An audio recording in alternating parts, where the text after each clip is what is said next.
அனிதா ராதாகிருஷ்ணன் அவர்களுடைய கைது பற்றி அமைச்சர் சிடிஆர் நிர்மல்குமார் விளக்கம் அளித்து வருகிறார். அதை பார்த்துடலாம். இன்று அதாவது அனிதா ராதாகிருஷ்ணன் அவர்களுடைய ஆன்டிசிபேட்டரி பெயில நீதிமன்றம் நிராகரிச்சின் அடிப்படையில் அவர் கைது செய்யப்பட்டுள்ளார். அவர் என்ன பேசினார்னு எல்லாருக்கும் பார்த்துருப்பீங்க.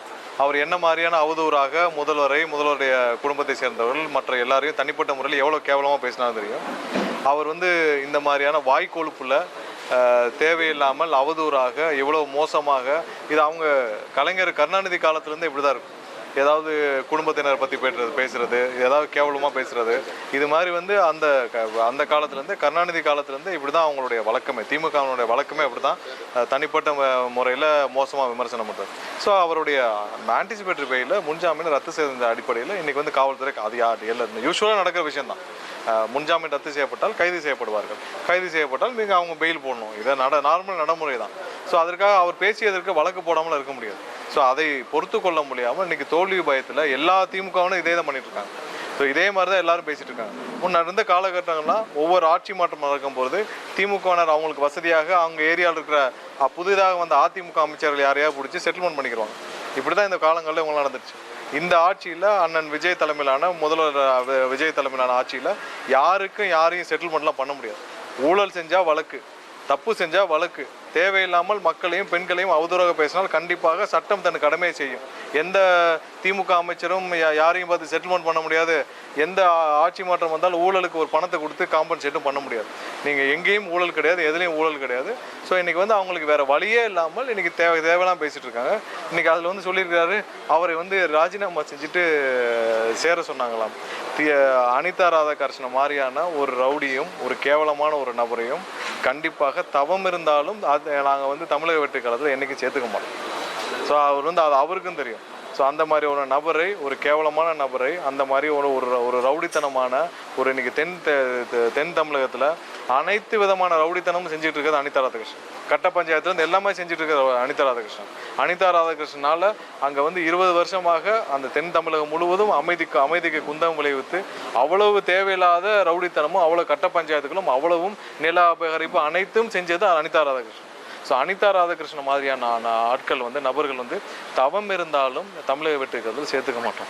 ஸோ இன்றைக்கி அதை திசை திருப்புறாராம். அவ்வளோ பெரிய அறிவாளி அவர் பெருசாக திசை திருப்புறதான் நினச்சிட்டு நாங்கள் ராஜினாமா செஞ்சிடலாம். அவரெல்லாம் ராஜினாமா இல்லை, அவர் அப்படியே தவம் இருந்து எங்களுடைய முதல்வர் அண்ணன் விஜய் காலில் விழுந்தாலும் தமிழக வெற்றி காலத்தில் சேர்த்துக்க மாட்டோம்.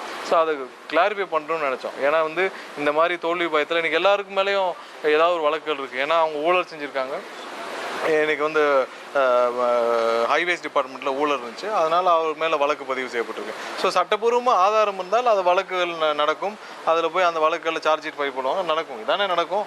நீங்கள் பழைய காலங்களில் என்னென்னா அந்தந்த முந்தைய ஆட்சி காலத்தில் வந்தோடனே வீரவாசமாக பேசுவாங்க, பேசிட்டு வழக்குகள் எதுவும் பதிவு செய்ய மாட்டாங்க, அதுக்கான ஏதாவது செட்டில்மெண்ட்டை வாங்கிட்டு ஒதுங்கிப்பாங்க. அந்த ஆட்சி அந்த மாதிரியான இதெல்லாம் இங்கே நடக்காது. யாராக இருந்தாலும் தவறு செய்திருந்தாலும் கண்டிப்பாக அவர்கள் மீது சட்டப்பூர்வமாக என்ன நடவடிக்கைமோ கண்டிப்பாக நடக்கும். அதில் யார்கிட்டையும் செட்டில்மெண்ட் பண்ண முடியாது. ஸோ இவர் குதிரை பேரம் செஞ்சாருங்களும் நாங்கள் சாட்சியத்தோடு சொல்லியிருக்கோம். ஆதாரத்தோடு எங்களுடைய எம்எல்ஏ ஒருத்தர் அவரை கூப்பிட்டு பேரம் பேசினதுக்கான ஆதாரத்தை கொடுத்துருக்குறார். ஸோ அந்த மாதிரி ஏதாவது எங்கள் சைடு இருந்தால் சொல்லுங்கள். நாங்கள் யாரிடமாவது கூப்பிட்டு யாரையாவது பேசி நாங்கள் வாங்கன்னு சொன்னோமோ அதெல்லாம் கிடையாது. எங்களுக்கான நம்பர்ஸ் இருக்குது. நாங்கள் தான் திரும்ப சொல்கிறோமே, இன்று நாளும் நாங்கள் தேர்தலை சந்திக்க 100% தயார். நாங்கள் யாருக்கும் பயப்படவில்லை. மக்களுக்கு மட்டும்தான் பயந்து வேலை பார்த்துட்டு இருக்கோம். ஒவ்வொரு நாளும் மக்களுக்கு மட்டும்தான் பயந்து வேலை பார்த்துட்டு இருக்கோம். வேறு யாருக்கும் பயப்படவில்லை. இங்கே ஸ்டாலினோ யாருக்கும் பயந்துலாம் இங்கே வேலை செஞ்சுருக்கிறேன். நாங்கள் எங்களுடைய தலைவர் 2 வருஷத்துக்கு முன்னாடியே 2 வருஷமாக அவருக்கு அழுத்தத்துக்கு மேலேயே வந்துட போகுது. 2 வருஷமாக எல்லா அழுத்தத்தையும் தாங்கி எந்த இடத்துல 1% கூட காம்ப்ரமைஸ் பண்ணதே இல்லை. ஒரு இடத்துல கூட எங்களுடைய தலைவர் அண்ணன் விஜய் எந்த இடத்துலையும் காம்ப்ரமைஸ் பண்ணிக்கிறது இல்லை. அவருடைய பாலிசிலையும் சரி, அவருடைய ஸ்டாண்ட்லையும் சரி. ஸோ அனிதா ராதாகிருஷ்ணன் மாதிரி ஆட்கள் இன்னும் நிறைய பேர் திமுகவில் என்ன தவறு செஞ்சாங்களோ அந்த தவறுக்கான வழக்குகள் கண்டிப்பாக வரும். இதில் நாங்களோ யாரும் இன்ஃப்ளூயன்ஸ் பண்ணுறதுலாம் வாய்ப்பே இல்லை. நாங்கள் எந்த விதமான அந்த மாதிரியான தவறான வேலைகளை செய்ய வேண்டிய அவசியம் எங்களுக்கு கிடையாது.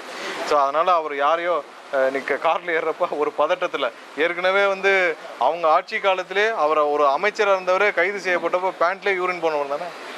அப்படிப்பட்ட ஆட்கள் அமைச்சராக இருந்திருக்குவே.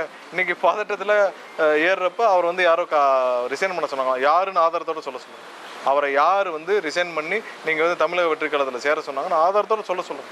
கண்டிப்பாக அந்த மாதிரி ஏதாவது 1% உண்மை இருந்தாலும் அவர் சொல்வதை நாங்கள் கேட்போம். ஸோ இது மாதிரி இன்னும் நிறைய பேர் வருவாங்க. இன்னும் பல பேர் வந்து தலைமறைவாக வெளியில் இருக்காங்க. இவர்கள் செய்த தவறுக்கு ஆன வழக்குகள் தான் அது. எதுலேயும் நாங்கள் எந்த விதத்துலையும் எந்த விதத்துலையும் பழிவாங்கவோ ஜோடிக்கவோ இல்லை. அதுக்கான அவசியம் இல்லை. இவர்கள் ஒரு பொருட்டே கிடையாது. எங்களுடைய தலைவர் முன்னால், அண்ணன் விஜய் முன்னால் இவரெல்லாம் ஒரு பொருட்டே கிடையாது.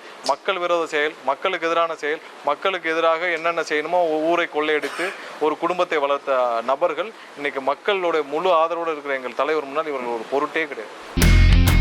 இனி செல்லும் இடமெல்லாம் செய்தி. தந்தி டிவியின் வாட்ஸ்அப் சேனலை ஃபாலோ பண்ணினா செல்ல இருக்கும் இடமெல்லாம் செய்தி. இதோ QR கோட் இப்பவே ஸ்கேன் பண்ணுங்க, ஃபாலோ பண்ணுங்க.